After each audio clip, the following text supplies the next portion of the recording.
Barrie city residents and businesses are still reeling from the aftermath of pandemic lockdown. Certain industries have been disproportionately affected. One of them is dentistry. Honestly, I skipped a couple of dentist appointments during the pandemic. I thought the risk of getting infected with COVID-19 was too serious an issue. For Barrie Heights family dentistry, the troubles caused by the lockdown were made worse by the water service repair. The breakdown was on the city property between the dentistry and the water main line. However, according to a city bylaw, the businesses are supposed to pay the repair charges for any water maintenance work, even though the damaged infrastructure is not on the property of the business. During the last Finance and Corporate Services Committee meeting, Aylin Ozturk of Barrie Heights Family Dentistry argued that the lockdown has already caused an undue hardship to the business and it should be exempted from the bylaw. So she was asking the city to pay the repair bill. So our concern today is regarding the leak in the main water valve that we have for our building. So we initially were contacted by the water operations branch of the city of Barrie, who advised us of this leak and also informed us that due to the wastewater billing bylaw 2016-115, section 14.5 to be specific, we are responsible for the cost of repairing this infrastructure since we fall within the scope of a commercial zone. Now, this leak is located on the boulevard, which is the area of grass between the sidewalk and the curb. And so therefore, this is not on our property, nor is the damaged infrastructure our property either.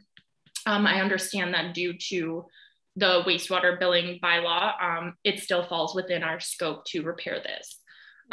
We are a small business. We're operating out of a former residential home. The size of the building is approximately 800 square feet. On one side of our building, we have a much larger commercial building, which is a Tim Hortons. This building has industrial sized pipes. On the other side of our building, we have a row of residential homes. They're all the same size as our building, and we all have the same size pipes. I understand why the Tim Hortons might fall within the scope of this bylaw due to their industrial sized pipes and the cost of repairing those. However, they also have more financial stability than a small business such as ourselves. So how are we expected to be able to afford these repairs? The cost of repairing this leak was quoted to us anywhere between $3,500 and $5,000. At the way things go, we all know it might be closer to $5,000 in the end. Like many other small businesses, this pandemic has already delivered a substantial financial blow for a variation of different factors. We've been trying to recover from this financial difficulty since the beginning of the pandemic, nearly 2 years ago. And the financial responsibility of repairing this leak would be a significant loss for us. With the provincial restrictions and lockdowns, as well as the tight COVID protocols implemented by the RCDSO, which is the Royal College of Dentistry, all of which are necessary, we don't have the same volume as we did prior. On top of this, our expenses have gone up due to the abundance of PPE that we've had to purchase, the plexiglass and the glass that we've had installed at our front desk in order to protect our patients and our employees, and all of the HEPA filters that we've put in each individual operatory to purify the air, as well as all of the other disinfecting systems that we've invested in, most of which are mandated by the RCDSO. We're happy to comply. We're happy to do this to ensure the protection and the safety of everyone. However, it has been a pretty expensive time. I'm here this evening to ask the chair and the council to consider our issue and the situation that we're in. We would greatly appreciate it if the city of Barrie could provide us with the financial relief that we're looking for, and I guess an exemption in this case from the bylaw, due to all of the factors I've listed, but mainly due to the financial instability that we're experiencing right now and the stress that this would put on our finances. In the last 5 years, there have been 16 water services breaks where businesses were responsible for the maintenance, of which 6 occurred since the beginning of the pandemic. Ozturk quoted that the maintenance would cost the business between $3,500 to $5,000. while the city staff quoted between $1,000 to $2,000. Mayor Lehman asked city's Director of Infrastructure, Bala Araniya Sundaran, about the huge discrepancy in these two quotes. Our staff, they assessed the amount of work that needed to be done. And based on their assessment, they had said it would be between $1,000 and $2,000. Without reviewing the quote that was provided to the owner, it's difficult for us to assess what that quote was based on. But our staff's assessment was that to fix the leak, it would be between $1,000 and $2,000. Okay, and Aylin, you had a quote that came in at that amount that you were quoting us, or did you have a few quotes? No, we had just the one quote where dealing with a guy named Jay. Okay, so possible we might get a better price from someone else, but we don't know that today. Councillor Jim Harris was also concerned about the quote discrepancy. He asked Ozturk if the business received subsidies or other pandemic benefits to ease the burden. That's a fairly big difference between the quote that we thought from the city side and what you've received from providers. So that's obviously concerning, and hopefully there's some way that gets better. And yes, businesses have obviously been hit by COVID, and I understand, your business as well. Just curious, and I don't know the business well, as far as many businesses have had subsidies and some healthcare related ones, government programs to defer some of the costs related to COVID. Are any of those options available to the dentistry profession to help reduce some of the costs that obviously the PPE and the things that have to be done to limit exposure? I believe that there were subsidies initially for dentistry. However, I'm not 100% certain just because I haven't been involved with the business for the entire length of the pandemic. But right now, I don't believe we qualify for the subsidies that remain. Jim Harris asked if any exemption was given in previous 16 cases. Of the 16 breaks that we encountered, no, none of them were given any exceptions to the bylaw.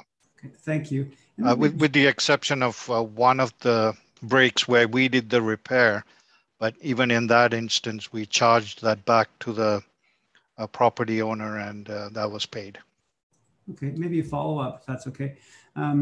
So in the instance where we did the repair, what would have been the rationale for us doing the repair? Just if I could ask that. Usually we notify the property owner and request that they do the repair. In the event that that doesn't happen, depending on the circumstances, sometimes we would undertake the repair just to maintain the integrity of the system and then bill that back to the property owner. Harris also wanted to know if the city can do the work and any payment plan that can be offered to help the business pay the charges for the period of time. Yeah, in this case, if the city were to do the repairs, absolutely, we could entertain a payment plan to help the business. We have, for example, some businesses have had challenges with paying their water bill. We've entered a plan with them to pay it off. So again, in this case, if it's the city's doing the work, it's obviously easier to administer something like that.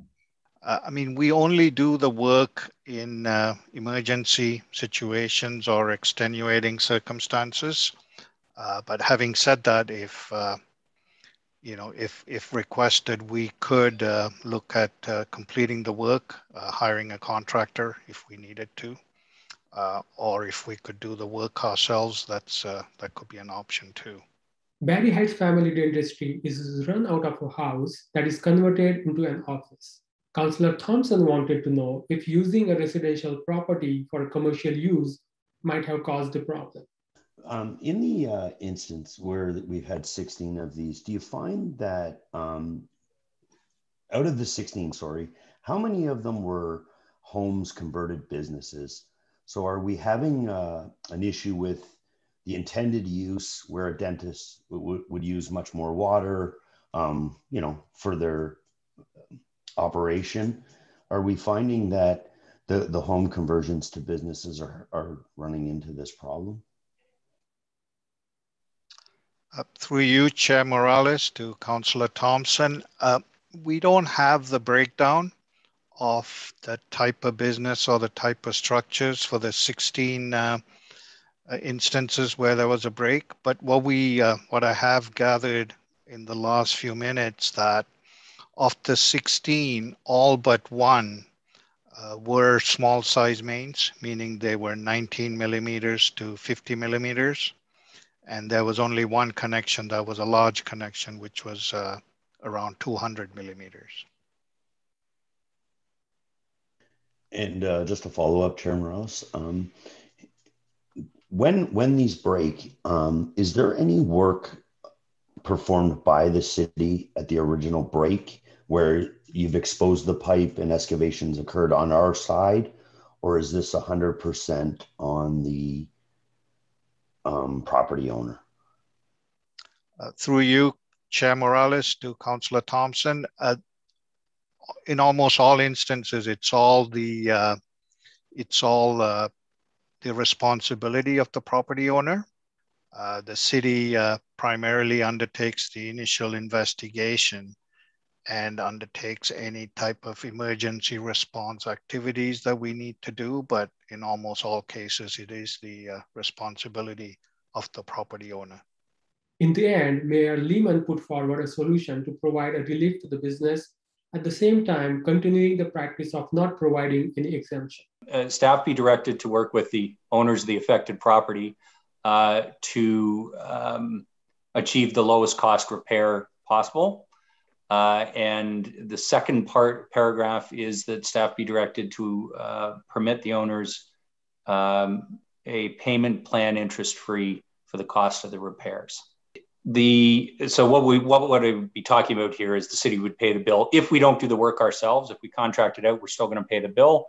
Otherwise, we'll do the work ourselves. We'll allow the business to pay it off over time. That is a common practice. It still means the cost falls on the business, but I believe it's consistent with our policy. And, you know, they are extraordinary times, but I think we have to stay true to the fact that we have had 6 other businesses in much the same situation pay at the time of the repairs or pay directly for the repairs. So the first part of the motion is that I want our staff to just actively help this business to try and find a lower cost repair, seeing as they seem to see the cost as, you know, less than half of what was quoted to them. And then the second half just allows them to put it on the water bill over time without interest. So, you know, for argument's sake, if it's $2,000 and they paid off $100 a month, it's over 20 months. But whatever terms are worked out, our staff commonly do that with property taxes or water bill arrears. So I think it's consistent with our practice and fair to the other businesses who've had to pay, but at least provide some relief to this business. The motion was unanimously approved, and Aylin Ozturk was also satisfied with the outcome. Thank you, Mayor Lehman, Chair and Council, just for your time and consideration on all of this. I am very satisfied with that result, and I just appreciate you taking the time and consideration to help us in this situation. You're welcome to stay to watch the municipal government at work, or you can log out and we will not be offended at all. I'll stay and watch.